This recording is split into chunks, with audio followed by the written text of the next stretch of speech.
సమర శంకారావం పూరించిండ్రు. ఖచ్చితంగా ఈరోజు వాళ్ళు బీపీలతోని షుగర్లతోని రిటైర్డ్ అయ్యి మరి ఇంట్లో ఉండాల్సిన పరిస్థితులల్లా లేదు లేదు ఈరోజు సార్ నమస్కారం సార్. నమస్కారం సార్. లైవ్ ఉన్నారు సార్. అదే మీ 17వ తారీఖు చలో ఇందిరా పార్క్ అని పిలిపించింది కదా సార్. సార్ ఇందిరా పార్క్ దగ్గర 17th పెన్షనర్ జేఏసీ వాళ్ళ ధర్నా ఉంది సార్. అందులో మేము 2024 మార్చి నుంచి ఎవరైతే రిటైర్మెంట్ అయ్యి బకాయిలు రాకుండా ఎవరైతే ఉన్నామో సార్ మరి ప్రభుత్వం మమ్మల్ని కనికరిస్తలేదు. 26 మంది చనిపోయినా కానీ ప్రభుత్వం లోపల చేరడం లేదు సార్. రోగాల పాలవుతూ అనేక ఇబ్బందులు. ఇప్పుడు రిటైర్మెంట్ అనేది ఎట్లుంటది సార్, అనారోగ్య పాలే ఉంటది కదా. అవునవును సార్. కాబట్టి అనారోగ్యం పాలే అవుతుంది కదా.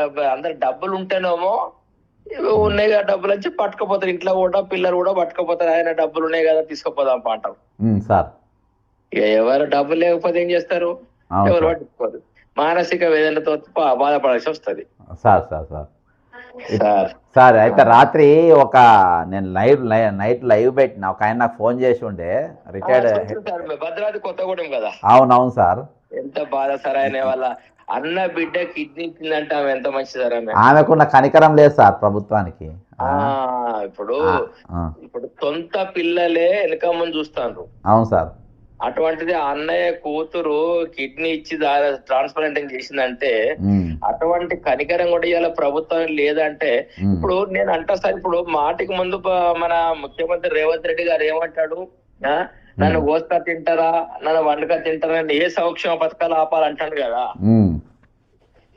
మరి వాళ్ళు నేను ఒకటే అడుగుతా సార్, వాళ్ళు ఏంటంటే ఇప్పుడు వాళ్ళ పెన్షన్ ఆపుకుంటుంది. అవును సార్.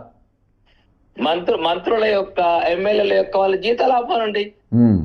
ఇప్పుడు అందరైతే ధనవంతులు కదా, వాళ్ళైతే ధనవంతులు కాని వాళ్ళైతే రాజకీయాలకు రారు కదా. అవును సార్. మరి వాళ్ళ పెన్షన్ ఆగని. అవును సార్. తర్వాత ఇంకొకటి ఏంటంటే ఎమ్మెల్యేగా రిటైర్మెంట్ అయినాక, ఎంపీకి రిటైర్మెంట్ అయినాక వీళ్ళు ఉంటారు కదా సార్, వీళ్ళకి 2 పెన్షన్లు వస్తున్నాయి కదా. అవును. మరి వాళ్ళు ఒకటో తారీఖు వాళ్ళ పెన్షన్స్ వాళ్ళకి అలవెన్స్ ఇస్తేందుకు సార్?